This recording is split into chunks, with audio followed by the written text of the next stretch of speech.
masuk dalam latar belakang, Émile Durkheim adalah seorang sosiolog Prancis yang hidup pada akhir abad 19 dan awal abad ke-20. Dia dikenal karena kontribusinya yang besar dalam membangun dasar-dasar sosiologi modern dan pengertiannya yang mendalam tentang struktur dan dinamika masyarakat.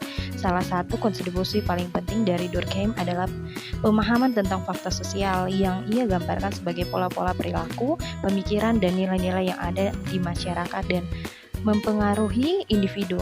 Ia membedakan antara fakta sosial material dan non-material. Karyanya yang paling terkenal adalah Division of Labor in Society, di mana ia memperkenalkan konsep solidaritas, mekanis, dan organik.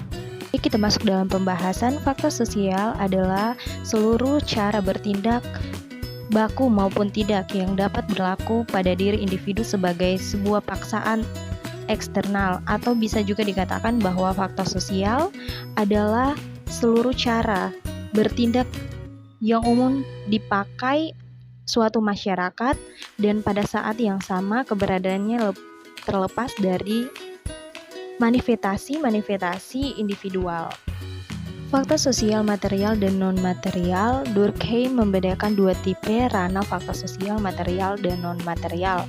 Fakta sosial material seperti gaya, arsitektur, bentuk, teknologi, dan hukum dan perundang-undangan relatif mudah dipahami karena keduanya bisa diamati secara langsung jelas. Misalnya aturan berada di luar individu dan memaksa mereka. Lebih penting lagi, fakta sosial material tersebut seringkali mengekspresikan kekuatan moral yang lebih besar dan kuat yang sama-sama berada di luar individu dan memaksa mereka. Kekuatan moral inilah yang disebut dengan fakta sosial non-material. Studi Durkheim yang paling penting dan inti dari sosiolognya terletak. Kita masuk pada jenis-jenis fakta sosial non-material. Pertama, moral. Perspektif Durkheim tentang moral terdiri dari dua aspek. Pertama, Durkheim yakni bahwa moralitas adalah fakta sosial. Dengan kata lain, moralitas bisa dipelajari secara empiris karena ia berada di luar individu. Ia memaksa individu dan bisa dijelaskan dengan fakta-fakta sosial lainnya. Artinya, moralitas bukanlah sesuatu yang dipikirkan secara filosofis, namun sesuatu yang mesti dipelajari sebagai fenomena empiris. Kedua, Durkheim dianggap sebagai sosiolog moralitas karena studinya didorong oleh keperluannya pada kesehatan moral masyarakat modern.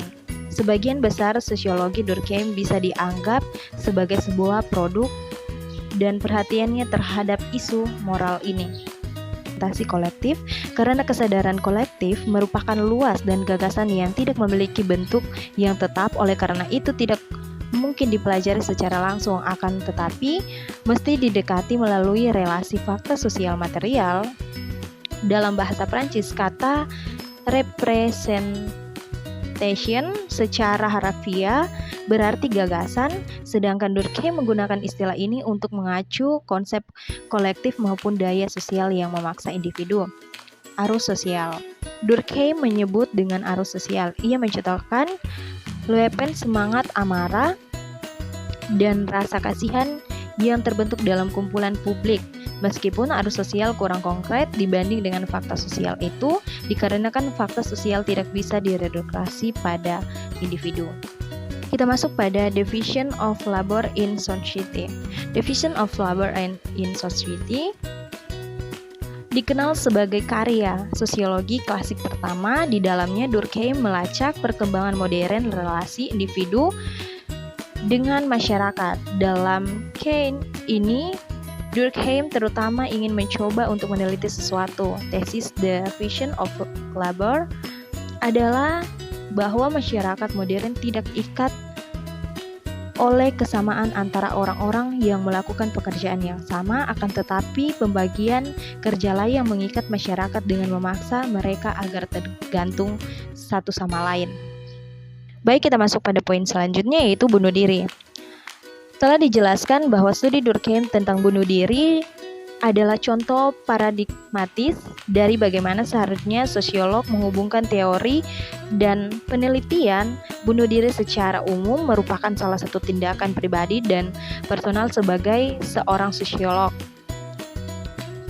Durkheim tidak perlu fokus mempelajari mengapa orang melakukan bunuh diri, karena masalah ini adalah wilayah gerakan psikologi. Durkheim cuma tertarik untuk menjelaskan perbedaan angka bunuh diri, yaitu dia tertarik kenapa suatu kelompok memiliki angka bunuh diri lebih tinggi dibanding kelompok lain. Faktor fisiologi ataupun biologis mungkin bisa menjelaskan kenapa sebagian individu dalam kelompok melakukan bunuh diri.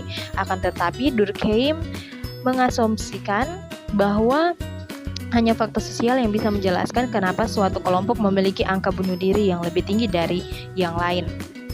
4 jenis bunuh diri. Yang pertama, bunuh diri egoistik. Yang kedua, bunuh diri altruistik. Yang ketiga, bunuh diri anomik. Dan yang keempat, bunuh diri fatalistik. Poin yang berikut, elementary form of regular life. Teori Durkheim awal dan akhir, kita perlu sedikit membahas bagaimana dengan masuknya ke dalam sosiologi Amerika. Sebagaimana yang kita katakan tadi bahwa Durkheim dianggap sebagai bapak sosiologi modern, namun tidak seperti bapak biologi. Kenapa primitif? Durkheim mempelajari agama primitif adalah untuk menyelidiki agama dalam masyarakat modern. Agama dalam masyarakat non-modern merupakan suatu yang melingkupi kesadaran kolektif agama, tetapi masyarakat berkembang menjadi makin khusus sehingga agama makin terpinggir. Ia kemudian menjadi salah satu representasi dari berbagai perspektif kolektif yang ada. Totemisme sebenarnya anggota klan dengan keliru menghubungkan kekuatan yang dia rasakan dengan simbol klan. Totem adalah representasi material dan dari kekuatan non-material yang jadi dasarnya, dan kekuatan non-material itu tak lain adalah masyarakat. Totemisme dan agama secara umum berasal dari moralitas menjadikan dirinya sebagai kekuatan impersonal. Jadi dia bukan sekedar binatang, tumbuhan, sosok roh atau dewa. Sosiologi pengetahuan, Durkheim awal lebih fokus pada pemisahan sosiologi dari filsafat, maka untuk selanjutnya dia ingin membuktikan bahwa sosiologi mampu menjawab pertanyaan-pertanyaan yang tak tertanggulangi oleh filsafat. Filsafat telah mengajukan 2 mode umum tentang bagaimana manusia mampu mengembangkan konsep dari pencerapan indera mereka. Pertama disebut empirisme, yang mengatakan bahwa konsep adalah generalisasi dari pencerapan indera. Kritik. Dalam sosiologi, Amerika sangat dipengaruhi oleh Tolprons.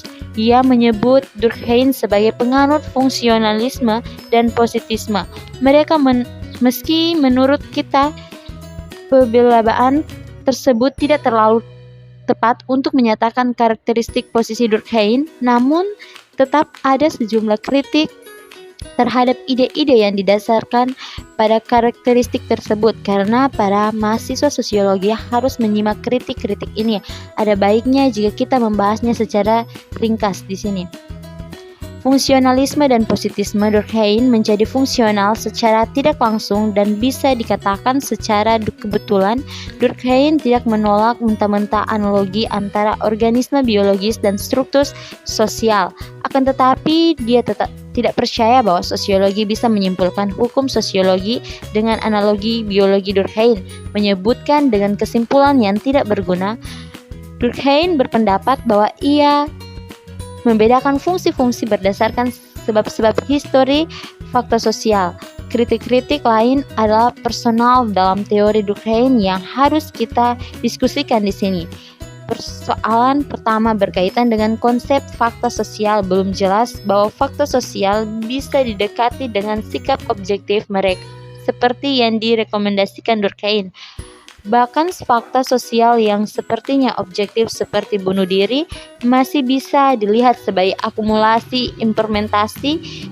Kita bahas dapat dipandang sebagai dasar sosiologi secara keseluruhan, yaitu asumsi yang mengatakan bahwa seorang didorong oleh nafsu mereka untuk mencari pemenuhan kepuasan yang selalu menuntut lebih.